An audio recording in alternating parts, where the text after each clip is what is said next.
गावी जाण्यासाठी वाहनांची वाट पाहणाऱ्या मजुराला लुटत त्याची हत्या करण्यात आली आहे। नागपूरच्या आझमशाह चौक ते जगनाळे चौक परिसरात ही घटना घडली। गुन्हे शाखेनं 100हून अधिक CCTV फुटेज तपासत या लूट आणि हत्येच्या गुन्ह्याचा पर्दाफाश करत तिन्ही आरोपींना अटक केली आहे। हेमलाल धृतहरे असं 32 वर्षीय मृताचं नाव असून छत्तीसगडचा रहिवासी होता। तो नागपुरात मजुरीचं काम करत होता। घटनेच्या दिवशी हेमलाल आपल्या गावी जाण्यासाठी आझमशाह चौकात वाहनाची वाट पाहत होता। त्याचवेळी रात्री ऑटोमध्ये फिरत असलेल्या 3 आरोपींची नजर त्यांच्यावर पडली। हेमलालच्या हातातील बॅग पाहून त्याला लुटण्याचा कट रचण्यात आला। आरोपींनी त्याच्याशी संवाद साधत त्याला इतवारी रेल्वे स्थानकावर सोडण्याचं सांगितलं आणि ऑटोमध्ये बसवलं। मात्र स्टेशनवर नेण्याऐवजी शहरभर फिरवत त्याच्या कडील सुमारे 2,500 रुपये लुटले। बॅगमध्ये मौल्यवान वस्तू नसल्याचं लक्षात आल्यानंतर बॅग रस्त्यावर फेकण्यात आली आणि हेमलालला बेदम मारहाण करून धावत्या ऑटोमधून बाहेर फेकण्यात आलं।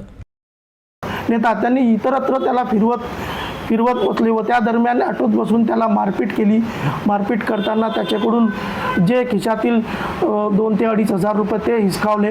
तसेच त्याच्या बॅग हिसकावली। बॅग हिसकून टेलिफोन एक्सचेंजच्या समोरील चौकात फेकून दिली व त्यासमोर त्याला मारपीट करून घटनास्थळी ढकलून दिले।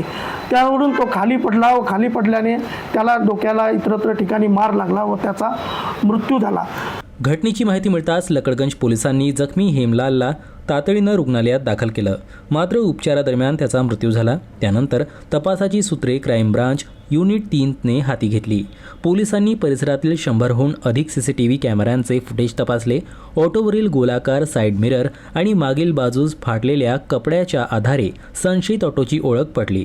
तपासादरम्यान हा ऑटो गेल्या 20 दिवसांपासून मोहम्मद आसिफ साजिद शेख याच्याकडे भाड्यानं असल्याचं निष्पन्न झालं।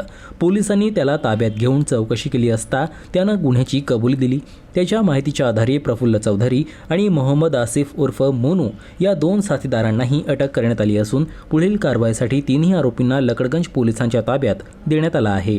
सदर 3ही आरोपांनी लूटपाट करण्याच्या उद्देशाने मृतक यास ऑटोत बसवून मारपीट करून त्याचा मृत्यू झाला असल्याचे तपासात आढळून आले आहे।